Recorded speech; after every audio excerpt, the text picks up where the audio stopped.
আর কিছুই মনে নাই। ফেরেশতারা বলবে ঠিক আছে, এবার আমগো খেলা শুরু। ফায়ুতরাকু বিমাতারিকা মিন হাদিদ, লোহার হাতুড়ি দিয়ে এবার ওর পিটানো শুরু হবে।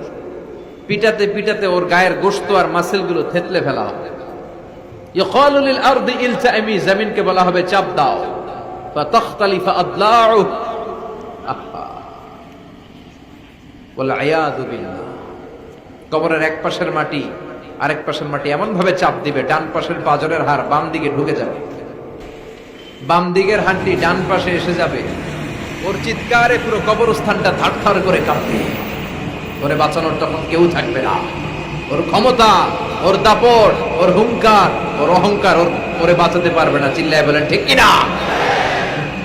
হাত্তা সা, কিয়ামত পর্যন্ত, কিয়ামত পর্যন্ত এই দুর্বিষহ জীবন সময় তার কাটতেই থাকবে। আল্লাহ, কবরের এই আযাব থেকে তুমি আমাদেরকে বাঁচাও।